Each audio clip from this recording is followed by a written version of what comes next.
আসসালামু আলাইকুম, কেমন আছেন সবাই? আলহামদুলিল্লাহ, আল্লাহর অশেষ রহমতে আমরাও ভালো আছি। এখানে আমাকে ধোকা দেওয়া হচ্ছিল, কারণ হঠাৎই সুন্দর একটা রিসর্টে আমরা দুইজন সময় কাটাবো দেখে আমাকে নিয়ে এসেছে, কিন্তু এখানে আমার জন্য কিছু ওয়েট করছে, এটা আমার কল্পনারও বাহিরে ছিল। চোখ বন্ধ অবস্থায় ভাবছিলাম সে যে এই কারণে আমাকে একা রেখে 2 দিন ছিল না, কারণটা এখন বুঝতে পারছি। কিন্তু ওই সময় তাকে কি না কি ভেবে ফেলেছি। মেয়ে মানুষ তো হাজবেন্ডকে নিয়ে একটু ভয় তো করবেই। এত সুন্দর একটা সারপ্রাইজ আমার জন্য থাকবে আমি যদি বুঝতাম, সবার প্রথমে একটা গর্জিয়াস ড্রেস পরে আসতাম। চোখ খোলার সাথে সাথে মনে হলো আমি যেন দুনিয়াটা রঙিন দেখছি, যে রঙিন পৃথিবীতে শুধু সে আর আমি। ফুলের ডালাতে কি ছিল আমি কিচ্ছু জানি না, শুধু কেচি তুলে নিয়েছি। আমি জানতাম না কি অপেক্ষা করছে আমার জন্য, তবে ভেবেছিলাম আমার জন্য একটা স্কুটি নেওয়া হয়েছে, কারণ অনেকদিন আগে একটা স্কুটি চেয়েছিলাম তার কাছে। আর এত সুন্দর একটা ফিতা কাটতে আমার খারাপ লাগছিল, কারণ এটা দিয়ে আমার একটা সুন্দর ড্রেস হয়ে যেত। ফিতা কাটতে কাটতে কত কিছু যে ভাবছিলাম,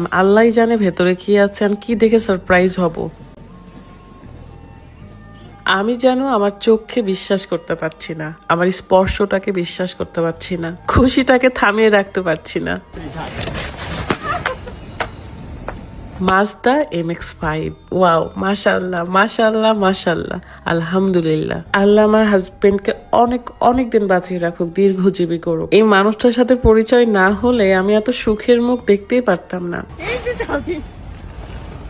যেন আমার হাসির জন্য আল্লাহ তাকে আমার জীবনে পাঠিয়েছে। আমার স্বপ্নের গাড়ি, তার স্বপ্নের গাড়ি, মাজদা MX-5, যেটা নিয়ে সে আমার সামনে হাজির হয়েছে। এই খুশির মুহূর্তটা আমি ভাষায় প্রকাশ করতে পারবো না। তোমার সাথে সম্পর্কের শুরু হওয়াটা 10টা বছর, আর এই 10 বছরে তুমি আমার অনেক অনেক ইচ্ছে পূরণ করেছো। তোমার খুশির কারণও যেন আমি হতে পারি।